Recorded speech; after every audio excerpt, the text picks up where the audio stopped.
shonim votat që kemi marrë në vitin 2023 për bashkinë, dhe rrjedhimisht sigurisht që jemi të mërzitur dhe rritje politike është ajo, se gjithë gara tani më fal Muçi që të bëj unë, ti se dua ta kundërshtoj pak zotrin. I dashur, çfarë fitore më se tregoj 11 maj më zotrin? Se e ke mbajtur në kohë, ti ke qenë nga gazetarët që e ke mbajtur në kohë reale 11 maj, ke qenë post-kastëm që ke pasur në. Do më lësh ti them publikut një gjë që ti e di shumë mirë, se e djali zgjuar, po më lë t'ja them publikut. Në rastin se ju do të fitonit, çështja është me sa do të fitonit. Do të fitonit me 55% sa mori Velia në 2023 apo më pak. Në rast se do të humbte kandidati i mbështetur nga opozita, do të humbte duke marrë mbi 35% sa mori Belin Këlliçi në zgjedhjet e 2023 dhe në të gjithë skenaret e mundshëm, Arlind Qorri do merrte më shumë se sa kishte 4%, 3.4% në zgjedhjet e kaluara, po.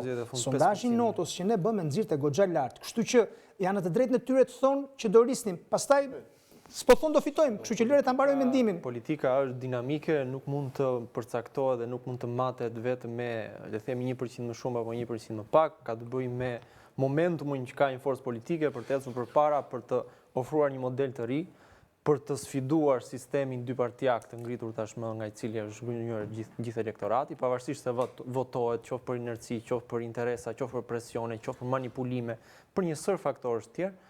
Kështu që padyshim që ishim gati të hynim në garë dhe vendimi i gjykatës kushtetuese për të mos e lejuar, le të themi, zhvillimin e zgjedhjeve në Tiranë, në farë mënyrë ishte një hap pas, por megjithatë po përgatitemi për vitin 2027.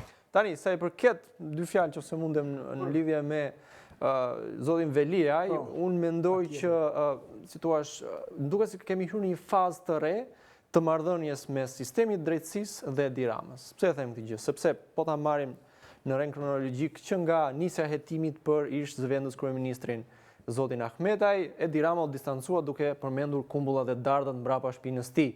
Ndërkohë, në momentin që u arrestua Erion Veliaj, filloi një sulm ndaj spakut, le të themi.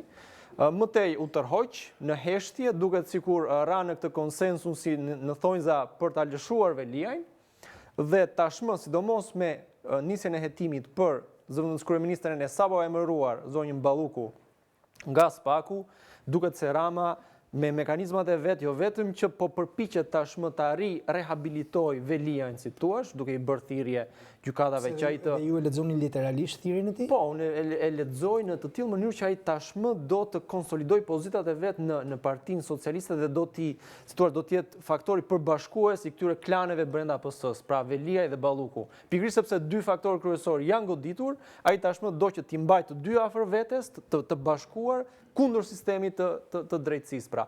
Ju shihni se çfarë marrëdhënie ka edhe me Belinda Ballukun në daljet e veta publike në kohët e fundit. Do t'i rikthemi zonjës Balluku si çështje vete. Është absurde fakti që flamuri që valvitet gjithmonë nga Partia Socialiste, edhe në kuvend kur të raportonte zoti Dumani, është që këta e mbështesin maksimalisht reformën në drejtësi, dhe fal jush dhe fal gjithë votave që u votua, dhe nga ana tjetër, sa herë që janë figura kryesore politike nën hetim, nuk i hapin rrugë drejtësisë që të kryejë hetimet e vet. Nuk i hapin dorëheqjen, nuk e heqin dorë nga imuniteti, nuk e lëshojnë, si thua, nuk i hapin rrugë drejtësisë, dhe nëse dalin pafajshëm pastaj, të rikthehen në detyrë, me ndarime dhe të vazhdojnë punën, si në çdo vend normal, domethënë. Aulon Kalaja, të thash për fund, po Jo, faleminderit që më le për në fund, se unë do ta kem rastin nesër me takuar